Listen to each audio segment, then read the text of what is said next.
Welcome to this journey into one of the most disturbing cases ever recorded in the history of the American Northwest.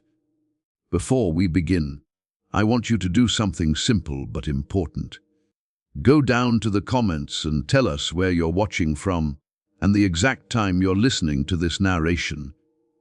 We want to know which corners of the world and which hours of day or night these documented accounts are reaching, because for stories like this, time and place sometimes matter more than we'd like to admit. In the winter of 1883, 27 men stepped into the dense, dark forests of northern Montana's Bitterroot Range. The logging and fur trade were booming, and the wilderness promised fortune to anyone bold enough to risk it. These men were not fools or amateurs. They were traders, trappers, hunters, ambitious men chasing profit in a land that barely tolerated human presence. Their encampment, set near a then unnamed waterway that would later be called Blackwater Creek, was meant to serve as a base for a full season of trapping, hunting, and exploration. On paper, everything looked perfect. Records show they were well supplied. Rifles, ammunition, tools, tents, timber equipment, food for months, medicines, and reserve stock for emergencies. These were not desperate wanderers, they were professionals. The leader of the expedition, Jeremiah Holcomb, was 53 years old and no stranger to frontier danger. Born in Pennsylvania, he had moved west as a young man, working as a surveyor before earning a reputation as the man you hired if you wanted to go into the wild and come back alive. For over 15 years, he had organized similar winter expeditions without a single catastrophic incident. That was about to change. At the time, Mill Creek, Montana territory, was barely more than a scar of civilization cut into the wilderness. In 1882, it consisted of a sawmill that gave the town its name, a general store, 2 saloons, and a handful of wooden buildings serving as homes and makeshift businesses. Hemmed in by mountains on every side, it was the kind of place where men came to carve their fortunes out of lumber furs, and, if luck smiled, gold. The population swelled in the warmer seasons when mountain passes opened, then thinned again as winter closed in, and only the stubborn or the desperate remained. But there were those who saw winter not as an enemy, but as an opportunity. Cold months meant prime furs, thick coats on beaver, marten, fox, and river otter, the kind of pelts that fetched the highest prices. Holcomb was one of those men. The Mill Creek Gazette, in its November 1882 issue, carried an advertisement under his name seeking experienced men for a winter expedition. 3 months' work. Equal shares of profit. Previous wilderness experience required. Inquire at Wilson's General Store. Store ledgers preserved in territorial archives later revealed how carefully the team was chosen. 26 men were selected from the applicants. They ranged from 22 to 48 years old. Most had worked with Holcomb before or came recommended by trustworthy associates. A few were new to the territory but brought useful skills, money, or connections. With Holcomb himself, that made 27 men in total. It was meant to be a lucrative, tightly run commercial venture, trap fur-bearing animals, and stockpile high-value pelts and scout promising logging sites for a spring-cutting campaign. On December 3, 1882, the expedition left Mill Creek. 27 men and 8 wagons rolled out into the cold, each wagon loaded with supplies expected to last through winter and into the first weeks of spring. Territorial records preserve their names in a grim roll call that, in hindsight, reads almost like a list of the condemned. Jeremiah Holcomb, Augustus Reed, Thomas Fletcher, William Norton, Benjamin Lewis, Charles Winston, Jacob Miller, Isaac Thompson, Frank Wilson, Daniel Roberts, Joseph Davis, Henry Adams, George Stewart, Edward Collins, Michael Williams, Robert Taylor, John Anderson, James Martin, David Brown, Richard Evans, Christopher Hughes, Paul Mitchell, Peter Schmidt, Frederick Cooper, Howard Griffin, Eli Watson. 9 of those men would eventually walk out of the forest. Holcomb, Reed, Perkins, Fletcher, Norton, Lewis, Winston, Miller, and Thompson. The other 18 would vanish so completely that not a single body, not a single confirmed bone, was ever recovered. The journey to their chosen hunting grounds took 11 days. The men followed established trails at first, crossing the Clark Fork River before turning northwest into territory that, for all practical purposes, belonged only to the trees, the wind, and whatever watched from between them. The terrain grew harsher with every mile. Thick stands of pine and fir closed in around them. Steep ridges and narrow, shadowed valleys rose and fell beneath iron-grey skies. According to Holcomb's journal, they saw no other humans after the fourth day. No rival trappers, no native hunting parties, only the ghosts of earlier ambitions, abandoned cabins, old trap lines, and prospector holes where some hopeful miner had tested the ground for gold and moved on or never returned. On December 14, 1882, they found what Holcomb decided would be their winter base. It was a relatively flat patch of ground in a valley where three streams converged into a single dark ribbon of water. The heavy tannins from the surrounding vegetation stained it almost black. Holcomb named it Blackwater Creek. From a practical standpoint, the site was ideal. There was ample fresh water. The valley walls offered natural shelter from prevailing winds. Game trails crisscrossed the snow-sprinkled slopes, and there was enough flat ground to raise a proper encampment that could stand against a hard winter. They lost no time. Saws and axes began their relentless rhythm as the men felled trees and dragged logs into place. Teams were assigned, some to cut timber, some to clear ground, others to begin raising the first cabins.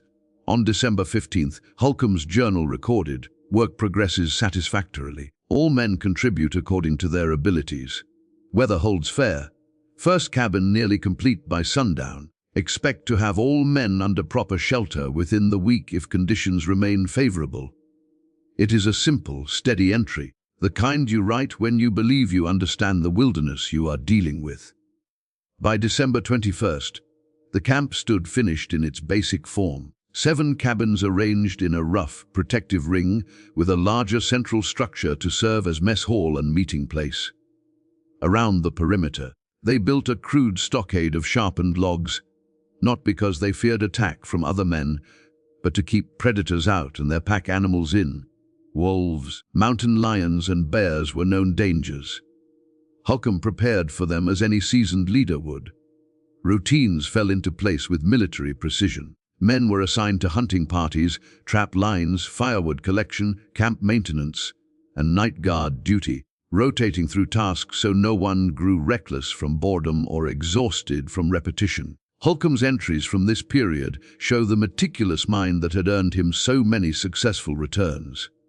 He kept lists of supplies, tallies of meat stores, counts of pelts, beaver, marten, fox, and the especially valuable river otters that haunted the cold streams. He mapped the trap lines as they radiated outward from camp, and recorded the weather with the calm certainty of a man who believed that everything could be managed as long as it could be measured. For the first 5 weeks, nothing remarkable happened. Trap lines were checked and reset. Hunting parties brought back deer, elk, and the occasional moose to supplement the rations brought from Mill Creek. Pelts stacked up, neatly stretched and drying. There were small arguments, a harsh word over a card game here, a dispute over rations there, but nothing beyond what you'd expect from 27 men living in close quarters with hard work and long nights. On January 2nd, 1883, Holcomb wrote of a minor quarrel between William Norton and Peter Schmidt over a game of cards. A dispute he broke up before it turned into a fight. He ended the entry with a simple remark: "Spirits remain high. Trapping lines yield satisfactory results. First shipment of pelts expected ready by month's end." There is no hint, not even in his choice of words, of the horror that was already moving toward them from the shadows between the trees. They were not completely cut off from the outside world. Holcomb had arranged a system. Once enough pelts were collected, a pair of men would take them to the nearest trading post, a 5-day ride on horseback. There, they would trade for fresh supplies and send any necessary letters or messages back to Mill Creek. The first such journey was scheduled for late January. Frank Wilson and Richard Evans had been chosen as the couriers. They never made that trip. And on January 21st, 1883, a small, almost casual line appeared in Holcomb's journal. One that, when read now, Feels like the first crack in a sealed door. Reed reports unusual findings along the northern ridge.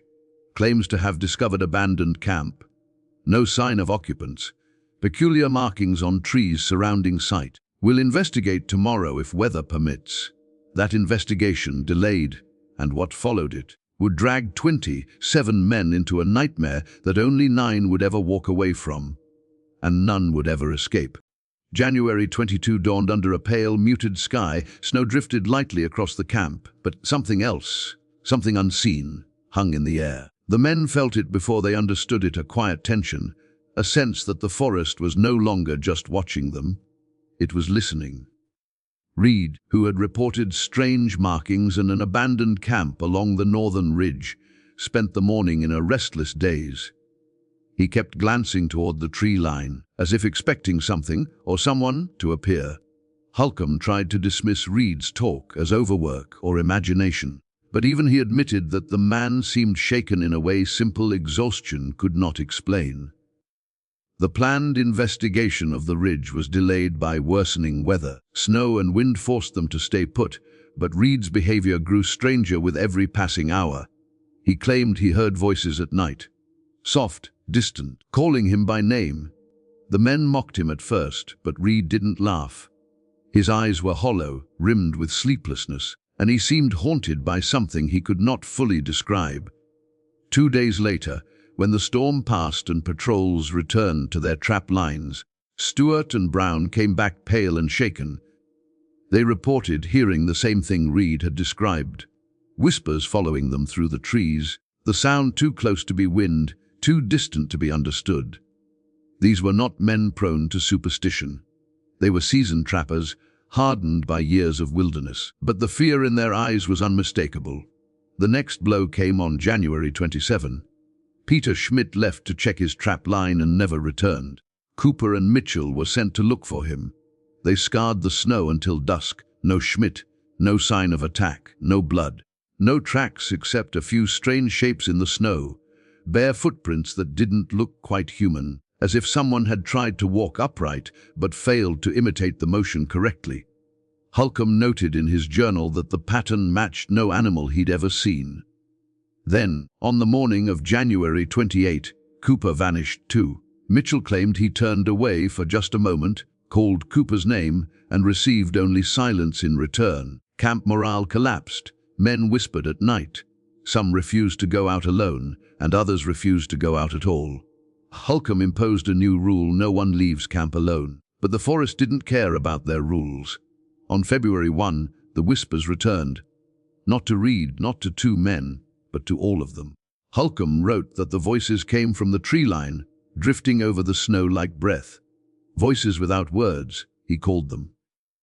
A sound too deliberate to be wind, too empty to be language. Night watch was doubled, but fear was already a stronger guard than any man. Sleep became scarce. Men lay awake listening for footsteps, whispers, or the faint creak of branches bending under weight that did not belong to snow. Tension turned to dread. Dread turned to paranoia. Then, on February 3, Mitchell, the same man who had searched for Cooper, was found staggering near camp, exhausted and disoriented. He mumbled about being led astray by familiar voices. He mentioned a cave, a door inside it, a place that shouldn't exist. When questioned further, he broke down in panic, shaking violently. He had no injuries, no frostbite, just terror. A deep, breaking kind of terror that comes not from what a man sees, but from what he cannot unsee. Holcomb sedated him, but the damage was already done. That night, the camp felt different.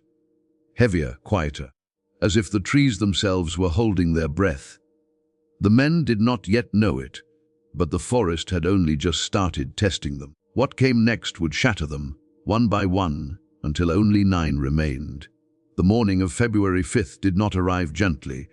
It came like a held breath finally released, a cold and merciless awakening that carried with it the weight of something unseen. When the men pushed open the cabin door, they saw what silence had done during the night. Mitchell was dead.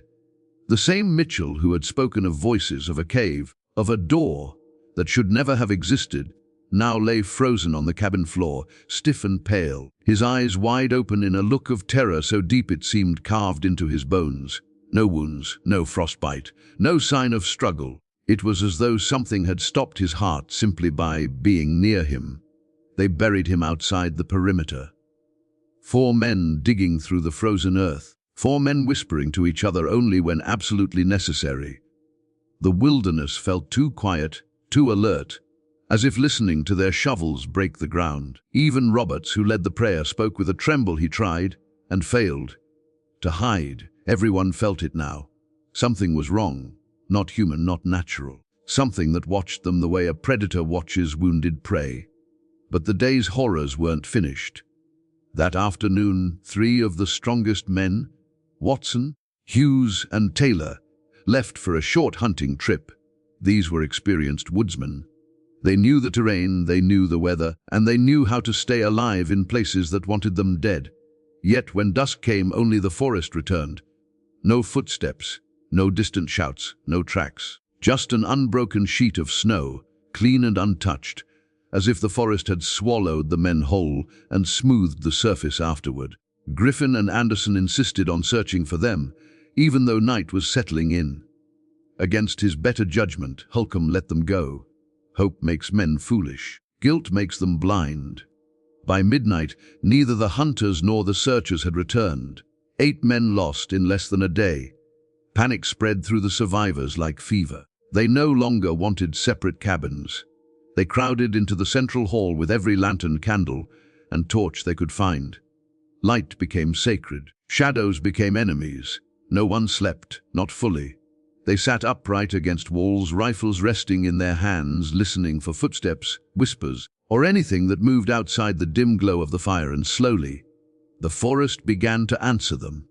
For nearly 2 weeks, Holcomb's once orderly journal fell apart. Entries became sparse, dates vanished. Handwriting shook as though his hand could not stop trembling. One entry, undated, was written so hard the quill nearly tore through the page.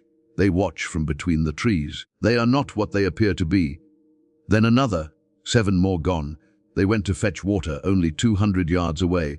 No cries, no struggle. They simply vanished. That line broke the men. It shattered whatever courage they had left.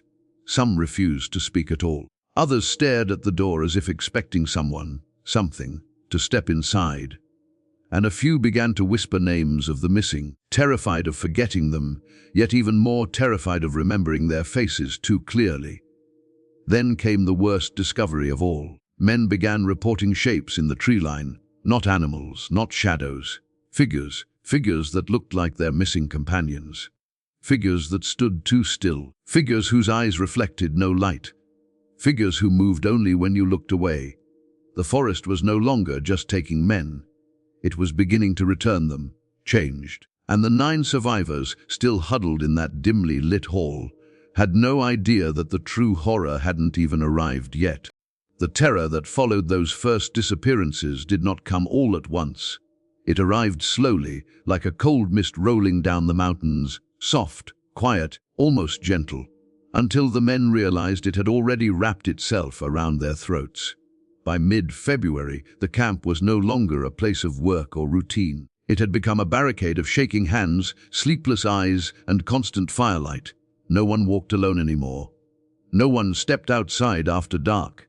And even in daylight, the forest felt closer, as if the trees themselves had crept inward during the night. Holcomb's journal, once a record of precision, discipline, and planning, had turned into scattered, frantic lines. Sometimes only a sentence, sometimes only a few words. One page contained nothing but, "They are learning our voices." Another, "The nights are wrong. The trees move." What happened next marked the point where fear turned into something deeper, something the mind couldn't defend against. It began with the screaming. Far off at first, drifting down from somewhere beyond the northern ridge. A single voice echoing through the forest, bouncing between the trunks. The voice sounded human, painfully human and familiar. It called for help again and again, stretching each word into something agonizing and desperate. It was Robert's voice. Except Roberts had been missing for days. Some men lurched toward the sound instinctively, but Holcomb grabbed them, shouting that it was a trick, a lure, something using the voice to draw them into the trees. Hours later the scream stopped. Silence returned, but not the peaceful kind. This silence held breath. It waited. When dusk settled, the men gathered around the central fire. They sat shoulder to shoulder, backs against the walls, rifles across their knees. Not because they believed rifles could save them. By then, most weren't sure of that, but because holding a weapon made their hands shake a little less. Then, as the last light faded, they saw them. Figures, 15 dark silhouettes appeared along the tree line, standing perfectly still, exactly where the firelight ended and the shadows began. Not moving, not stepping forward, just watching. At first, the men thought it was their missing companions finally returning. But as their eyes adjusted, the truth seeped in like poison. The shapes were wrong, their proportions slightly off, their bodies too rigid or too fluid, their faces too smooth, too empty, and their eyes reflected only darkness.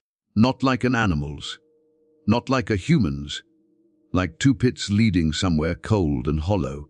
A few of the living men whispered the names of those who had vanished. They swore they recognized their faces. But if those were faces, they were worn the way a mask is worn, stretched over something unfamiliar underneath. None of the figures blinked. None breathed. None stepped forward. They simply stood there watching. Someone broke down crying. Another man fainted, and Holcomb wrote in his shaking script that night, "They wear the likeness of the dead, but they are not the dead. They wait for us to answer. We must not answer." The camp did not sleep that night, or the night after, or the night after that, because every night the figures returned, sometimes more, sometimes fewer. Always silent, always watching. By the end of February, the men understood a new truth. The forest wasn't simply taking them, it was replacing them. And whatever had stepped through that cave was no longer trapped behind stone. The final breaking point didn't come from the disappearances, the whispers, or even the figures watching from the trees. It came from a truth the men had tried desperately to bury. A truth that had begun long before the terror took its first body. It began with the cave. Holcomb's journal suggested that Schmidt's disappearance was the first anomaly. But Thompson, years later, revealed what the survivors had tried to hide. It wasn't Schmidt who found the cave. It was Reed. And he found it days before the first man vanished. Reed had been searching the northern ridge for new trap lines when he stumbled upon an entrance half hidden beneath fallen timber and drifts of old snow. There were markings carved into the stone, deep, precise, in patterns no animal could have made. They were not tribal, not miners' signs, not symbols anyone recognized. Reed brought 6 others to see it. Holcomb refused to go, insisting he had traps to check. Maybe he already sensed something wrong. Maybe he didn't want to believe it. The 7 men who entered described a passage that grew narrower, colder, and darker the deeper they descended. The walls were covered in markings that seemed to shift when looked at from different angles. Fletcher, who had some schooling, said they resembled a language, only a language built on mathematics instead of words. Finally, they reached a chamber larger than the mess hall at camp, and at the center stood something that did not belong to any world they knew, a frame. A perfect rectangular frame of stone, freestanding, unsupported, carved with impossible precision, a doorway but with no door, a shape cut into space itself. The men circled it cautiously. The air around it shimmered faintly, like heat rising from sun-baked rock, except they were deep underground in winter where no heat should exist. Schmidt was closest. He pointed at the frame, said he felt a cold breeze coming from it, said he thought he saw movement on the other side. He tried to step around it, but instead he stepped through. 1 second he was there, the next gone, no sound, no flash of light, no trace, as if he had been erased from the world. Panic tore through the men like wildfire. They sprinted out of the cave, stumbling and clawing their way into daylight. Breathless, frozen, terrified, they told Holcomb, they told the others. Most didn't believe them at first. until Cooper and Mitchell insisted on returning to prove Schmidt was playing a prank. Neither man returned. The survivors sealed the cave entrance with fallen logs and rocks, trying to forget what they had seen, trying to pretend that nothing inside had awakened. But it was too late. Something had come through, something that wore the shape of men, something that whispered in familiar voices, something that wanted more. By February 18th, the journal entries vanished. Holcomb's hand grew too unsteady, his mind too fractured. He wrote only fragments short, jagged sentences torn from the edge of madness. They blink wrong. The voices know our names. They wear our dead like clothing. The frame was not a door, it was an invitation. The remaining men huddled in the central hall, lamps burning through every night, food nearly gone, sleep impossible. They tried to endure, but the forest had already chosen its price. And soon, the 9 survivors would have to make the only choice left to them: to run. The days after the cave revelation blurred together into a single stretch of terror. The remaining men no longer marked time by sunrise or sunset. They marked it by screams in the distance, by shadows moving where nothing should move, by faces appearing between the trees that should have been buried beneath the snow. By late February, 19 men were gone. 8 remained inside the dim glow of the central hall. 1, Jeremiah Holcomb, paced the floor in silence, his eyes hollow but unblinking. No one spoke much anymore. Words felt dangerous, as if speaking might draw something closer. Even breathing felt like a risk. The forest outside had gone unnaturally still. No wind, no birds, no crunch of distant footsteps. Just a suffocating silence that pressed in from all sides. And then, on the night they would later call the last night, the stillness broke. It began with footsteps, slow, heavy, deliberate. Not on the snow outside, but on the wooden boards of the camp itself. Something was inside the perimeter. The men froze, rifles shaking in their hands. Lamps flickered. The fire popped once, as if startled. Then a voice drifted in through the cracks of the log wall. A familiar voice. "Let me in, please, it's cold." It was Schmidt's voice, but Schmidt had vanished weeks ago. Another voice followed, and another, and another. Each voice belonged to someone dead or missing, spoken with perfect clarity, perfect tone, until the hall echoed with a chorus of familiar pleas. But every one of them was missing the same thing: emotion. They were empty, hollow, practicing how to sound human. Miller dropped his rifle. Norton covered his ears. Reed began to shake uncontrollably, whispering, "They're wearing them, they're wearing them." The voices outside shifted, no longer pleading, but whispering. Whispering in unison, whispering in a rhythm no human throat could produce. Then the footsteps stopped, absolute silence. For a moment, the men dared to hope it was over. They were wrong, because when Thompson turned toward the window, he saw them. Dozens of silhouettes standing in a half circle around the hall. The figures from the tree line had moved closer. Much closer. Every missing man was there. Schmidt, Cooper, Mitchell, Roberts, all standing motionless in the lamplight. But their faces were stretched wrong, pulled too tightly across the skull, like wet cloth forced over a shape it didn't belong to. Their eyes reflected nothing. Their mouths hung slightly open, as if waiting for instructions to mimic speech. And when they blinked sideways. Reed screamed. Holcomb grabbed him and slapped a hand over his mouth. The figures twitched at the sound, a sharp, jerking motion, like animals snapping to attention. Then they began to move, not walking, not running, but gliding, shifting across the snow in movements too smooth, too quiet, too wrong to be human. The men inside the hall panicked. Someone overturned a lantern. Open flame burst across the floor, catching on dry timber, racing toward the walls. In seconds, Holcomb's smoke and heat. Holcomb shouted. There was no plan, no formation, no order, only escape. The men crashed through the back wall, splintering wood as they spilled into the icy night. They didn't stay together. They couldn't. The figures in the snow twisted toward them in one unnatural, fluid motion, like a single mind guiding many bodies. That was when Thompson finally understood traveling together was death. He sprinted into the forest alone, branches tearing at his clothes, breath burning in his throat. Behind him, he heard the others shouting, falling, sobbing. Then nothing. No footsteps, no screams, just silence swallowing everything behind him. The fire consumed the camp.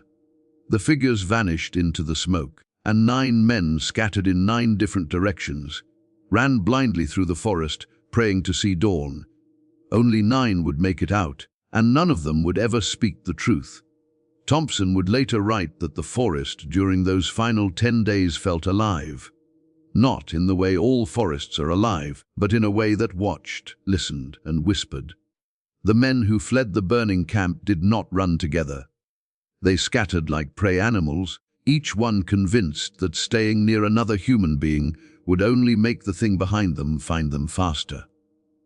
For the first time since their arrival in December, the wilderness was no longer the enemy. The thing that had come through the cave was. Thompson ran until his lungs burned, until his legs trembled beneath him, until the cold sliced into his skin like knives. Behind him, the sky glowed orange from the flames devouring their camp, a single dying beacon swallowed by darkness. But he dared not look back. None of the 9 survivors later spoke to each other about what they heard that night. Except Thompson, in his private papers, confessed the truth. He heard footsteps following him. Not running, matching. Every time he slowed, they slowed. Every time he stopped, they stopped. And worse, sometimes the footsteps sounded like his own. By the second day, Thompson discovered something else. The forest did not behave normally anymore. Landmarks he thought he recognized would shift. A fallen tree he passed hours earlier would appear again in front of him, as if the world had folded in on itself. Shadows pooled in places where no tree grew tall enough to cast them. The wind carried whispers that didn't fade with distance but circled back like birds returning to roost. Worse still, several times Thompson glimpsed figures moving through the trees. A familiar coat, a familiar hat, the unmistakable gait of a man he had shared a cabin with. But when he called out, the figure would stop and turn and stare at him with eyes as dark and depthless as a cave mouth. Each time, Thompson fled until his body nearly collapsed. On the 3rd night, hunger gnawed at him, snow blinded him. Exhaustion dragged him toward sleep, but sleep meant listening to the voices that came when the world grew quiet. Voices of those he had known.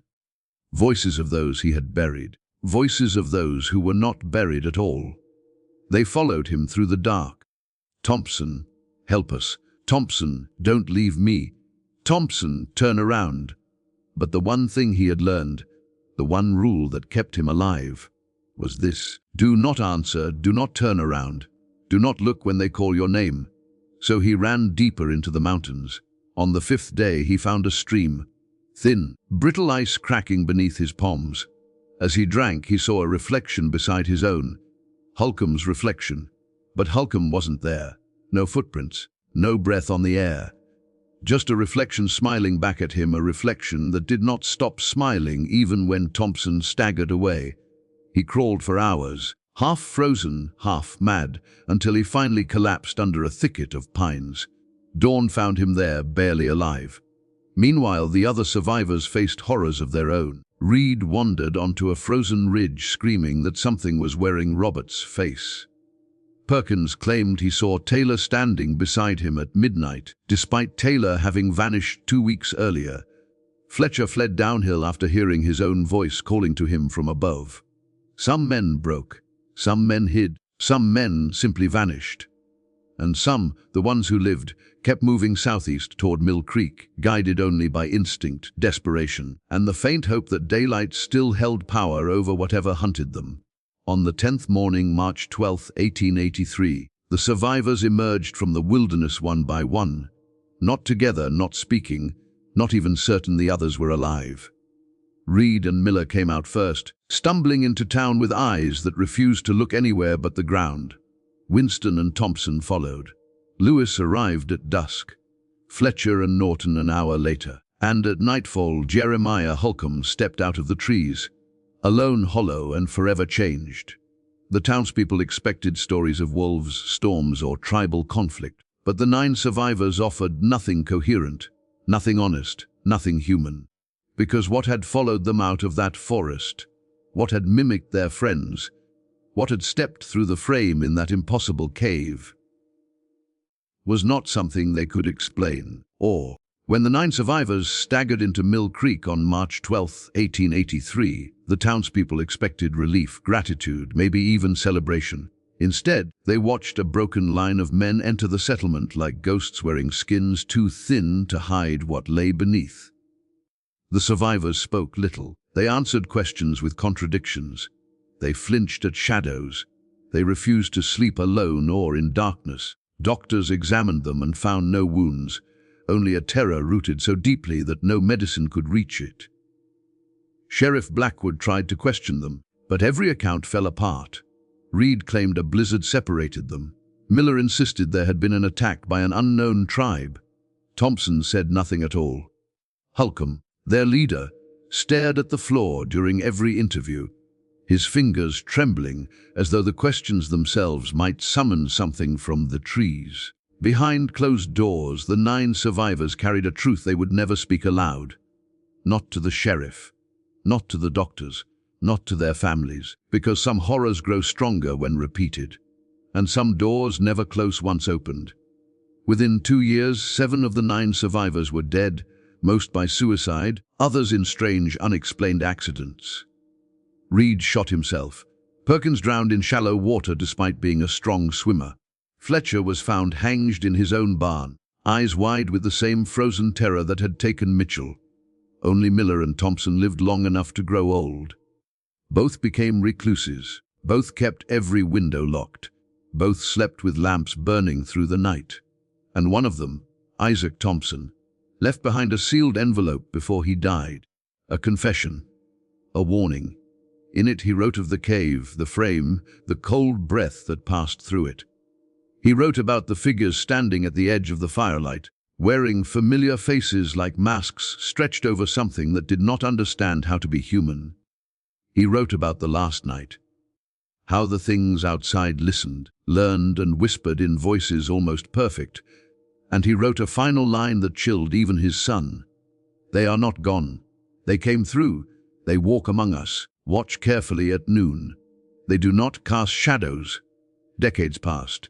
Blackwater Creek vanished from modern maps as the forest reclaimed the land. But the disappearances never truly stopped. Lumber teams in the 1920s, hikers in the 1940s, a family in 1958. Each case ended with the same eerie absence. No struggle, no tracks, no explanation. Researchers who visited the region heard whispers. Rangers reported voices calling their names at dusk. Some saw figures standing among the pines, still as stone, waiting for the light to fade. And in 1963, Theodore Blackwood, whose obsession with the original tragedy consumed him, walked into that forest and never returned. A year later, a man claiming to be Blackwood appeared in Seattle, speaking in monotone, blinking too rarely, staring too long. He vanished again within days. Witnesses said he moved like someone wearing clothes that didn't fit. In the years that followed, more signs appeared. A forgotten cave entrance discovered by accident. Markings on stone that shifted when viewed at angles. A video uploaded in 2013 by a missing filmmaker showing a frame deep in a cave.